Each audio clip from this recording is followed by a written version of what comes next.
Hello everyone, welcome to my channel Medico DC5. So today we are going to study advanced cardiac life support, that is a part of nursing management of patients in critical care unit. So advanced cardiac life support क्या होता है?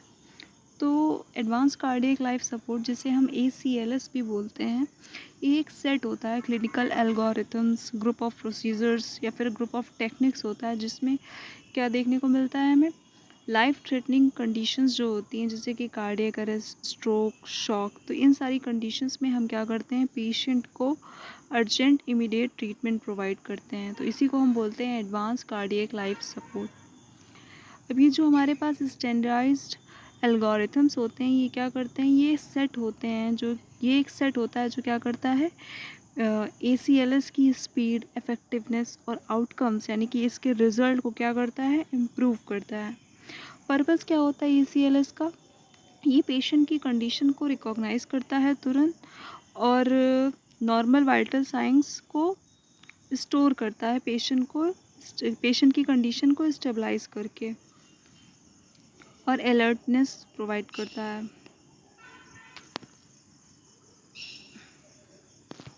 अब हम देखेंगे resuscitation team management, यानी कि resuscitation team जो है इसमें कौन कौन से मेंबर्स हैं।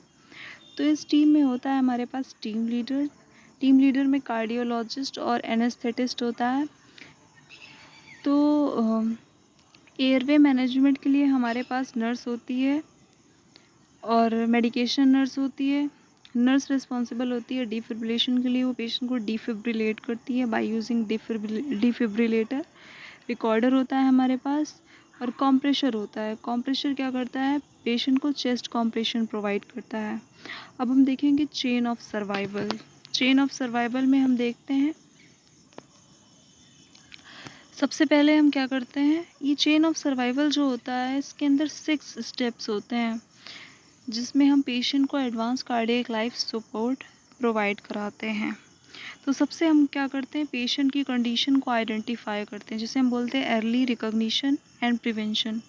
पेशेंट के साइंस को आइडेंटिफाई करेंगे और चेक करेंगे क्या क्या रिस्क हैं, कौन कौन से रिस्क में रिडक्शन करके हम पेशेंट को प्रिवेंट कर सकते हैं कार्डियक कंडीशन से।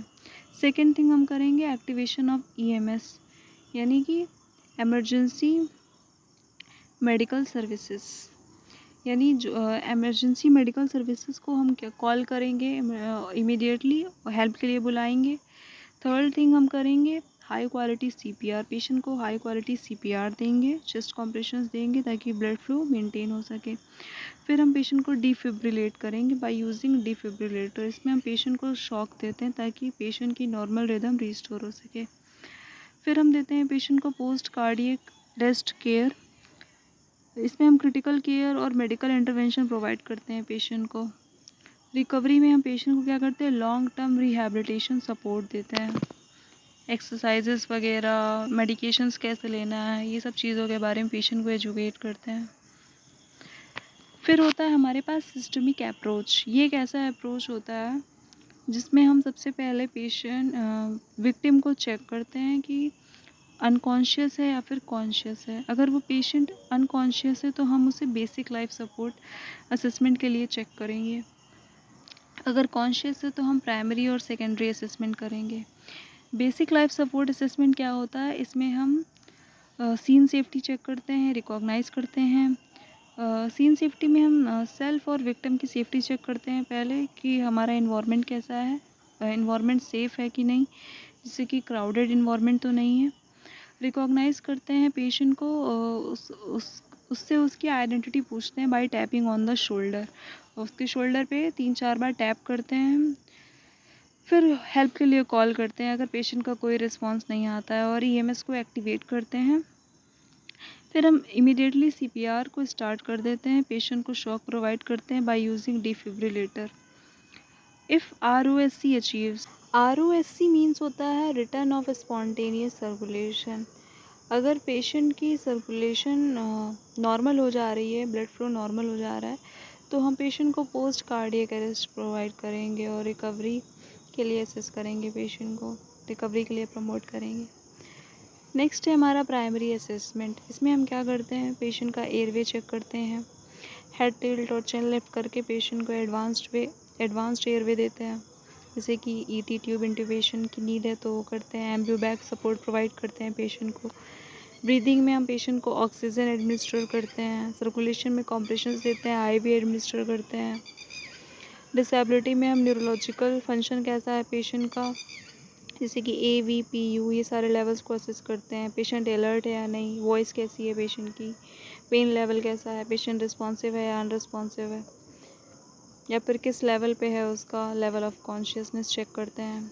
एक्सपोजर में हम पेशेंट का हेड टू टो असेसमेंट करते हैं, ट्रॉमा के लिए चेक करते हैं, ब्लीडिंग तो नहीं हो रही है पेशेंट को, कोई इंजरी वगैरह तो नहीं है, कोई अनयूजुअल मार्क्स तो नहीं है पेशेंट की बॉडी पे, ये सब चेक करते हैं। फिर हम पेशेंट का सेकेंडरी असेसमेंट करेंगे, जिसमें हम चेक करेंगे कि साइन एंड सिम्टम्स तो नहीं है पेशेंट में, पेशेंट को कोई एलर्जीज तो नहीं है, मेडिकेशंस पूछेंगे कि पेशेंट ने कोई मेडिकेशन तो नहीं लिया था जिसकी वजह से वो इस कंडीशन में है। पास्ट मेडिकल हिस्ट्री चेक करेंगे पेशेंट की, कि वो कोई ड्रग्स वगैरह तो नहीं लेता था, या फिर इससे पहले कोई कार्डियोवैस्कुलर कंडीशन तो नहीं थी। लास्ट मील क्या कंज्यूम किया है ये पूछेंगे, कब कंज्यूम किया है। Component of high quality CPR, अब हम पेशेंट को हाई क्वालिटी CPR देंगे जिसके कंपोनेंट्स है सीन सेफ्टी। पहला है तो हम सीन सेफ्टी चेक करेंगे, वही इन्वायरमेंट को चेक करेंगे कि वो सेफ़ है रेस्क्यूअर्स के लिए या नहीं। फिर हम चेक करेंगे पेशेंट रिस्पॉन्सिव है या नहीं, ब्रीदिंग चेक करेंगे एब्सेंट है, पल्स चेक करेंगे। पल्स के लिए हम असेस करते हैं पेशेंट की कैरोटिड पल्स, जो हमारे नेक के पास होती है। हम 10 सेकेंड्स तक उसको प्रेस करते हैं, अगर हमें फील होती है तो हम पेशेंट को CPR नहीं देंगे, बट अगर पेशेंट की पल्स नहीं फील होती है तो हम उसको इमिडिएटली CPR देंगे। फिर हम EMS सिस्टम जो है उसको एक्टिवेट करेंगे। अगर आपके साथ कोई है तो शाउट करेंगे और कॉल करेंगे EMS एक्टिवेशन के लिए, अगर नहीं है तो मोबाइल फ़ोन का यूज़ करेंगे, कॉल करेंगे इमरजेंसी 102 या फिर 108 नंबर पे। और आप एलोन है और कोई भी नहीं है, फ़ोन भी नहीं है आपके पास, तो क्या करेंगे आप, तुरंत ही क्या करेंगे, एक्टिवेट करेंगे EMS को और पेशेंट को डिफिब्रिलेट करेंगे। फिर अगर विक्टिम हॉस्पिटल में है तो हम पल्स के लिए चेक करेंगे, रेस्पिरेशन के लिए चेक करेंगे और कोड ब्लू को एक्टिवेट करेंगे।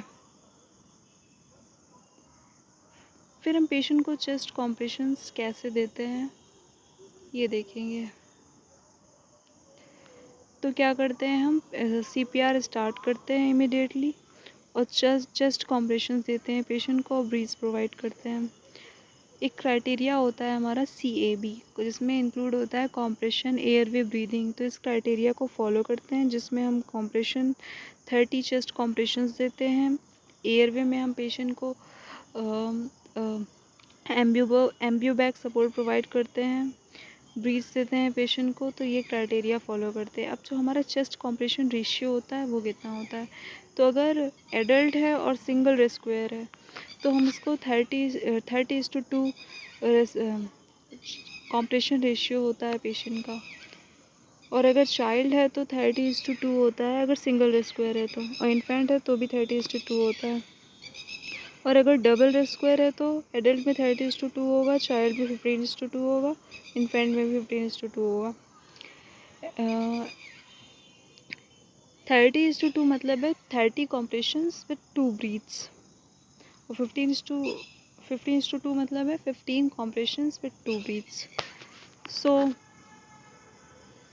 हैंड प्लेसमेंट और चेस्ट कॉम्प्रेशन के लिए क्या करेंगे, एडल्ट है तो हम क्या करेंगे, 2 हैंड टेक्निक फॉलो करेंगे, दोनों हाथों का यूज़ करेंगे। और अगर चाइल्ड है तो हम दोनों हाथों का यूज़ करेंगे, लेकिन अगर इन्फेंट है तो 2 फिंगर टेक्निक का यूज़ करेंगे। और अगर डबल रेस्क्यूअर है तो उसमें भी सेम चीज़ करेंगे, 2 हैंड टेक्निक का एडल्ट में। चाइल्ड है तो 1 और 2 हैंड, 1 का भी कर सकते हैं और 2 का भी कर सकते हैं। लेकिन अगर इन्फेंट है तो 2 थंब को इनसर्कल करेंगे, इनसर्कलिंग टेक्निक का यूज़ करेंगे। नेक्स्ट चीज़ हम क्या करते हैं, हाई क्वालिटी कॉम्प्रेशंस देते हैं। पेशेंट का जो स्टर्नम होता है यहाँ पे शो किया गया है इमेज में, तो इसके नीचे हम क्या करते हैं, पुश करते हैं अप्रॉक्स 2 इंच, एडल्ट में 2 इंच करते हैं 5 to 6 सेंटीमीटर तक। सो अलाउ करते हैं कि चेस्ट जो है वो रिकॉइल हो रही है, यानी कि हर एक कंप्रेशंस के बाद चेस्ट अपनी नॉर्मल पोजीशन में आ रही है। ये नहीं कि हम चेस्ट को इंसर्ट ही किए जा रहे हैं अंदर की तरफ, ऐसे नहीं करना है। Do not lean on the chest between compressions. और ठीक है, कॉम्प्रेशंस देते समय क्या करना है, हमें चेस्ट पे लीन नहीं करना है बिल्कुल भी। एल्बोज जो होती है हमारी, उसको स्ट्रेट रखना है। इफेक्टिव कॉम्प्रेशंस देने हैं पेशेंट को, और जितना इंटरप्शन हो सकता है उसको अवॉइड करना है, जैसे कि पॉजेस 10 सेकेंड से ज़्यादा नहीं लेने हैं। आफ्टर हम पढ़ेंगे guidelines adult cardiac arrest circular algorithm की, जो अमेरिकन हार्ट एसोसिएशन के द्वारा दी गई है। सो ये एक चार्ट बना हुआ है, इसको पहले देखेंगे हम। तो सबसे पहले हम सीपीआर स्टार्ट करते हैं। पेशेंट को ऑक्सीजन देंगे, अटैच करेंगे मॉनिटर डिफिब्रिलेटर को, पेशेंट की हार्ट रिदम चेक करेंगे। अगर पेशेंट आरओएससी कंडीशन को अचीव कर ले रहा है तो हम पेशेंट को पोस्ट कार्डियक अरेस्ट केयर देंगे। चेक करेंगे पेशेंट को वेंट्रिकुलर फिब्रिलेशन या फिर पल्सलेस वेंट्रिकुलर टैकीकार्डिया तो नहीं है, तो हम पेशेंट को शॉक देंगे और सीपीआर देंगे 2 मिनट्स तक।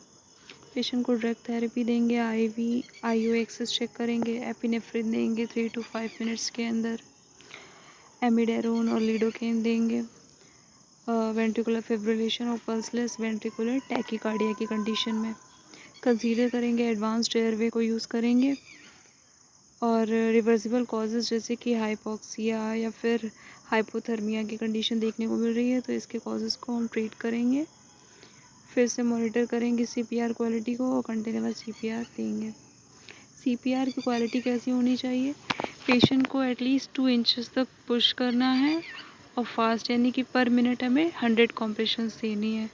अलाउ करना है कि चेस्ट को वो नॉर्मल पोजीशन पे अपनी आ रहा है, रिकॉइल हो रहा है। मिनिमाइज़ करेंगे इंटरप्शंस को, यानी अवॉइड करेंगे कोई पॉजेस, अवॉइड करेंगे 10 सेकेंड से ज़्यादा पॉजेस ना लें। अवॉइड करेंगे एक्सेसिव वेंटिलेशन। चेंज करेंगे कंप्रेसर को एवरी 2 मिनट्स अगर कंप्रेसर थक जाता है तो। अगर कोई एडवांस्ड एयरवे का यूज़ नहीं कर रहे हैं तो हम 30:2 रेशियो फॉलो करेंगे, कंप्रेशन वेंटिलेशन रेशियो, यानी कि 30 कंप्रेशंस विद 2 रेस्क्यू ब्रीथ्स।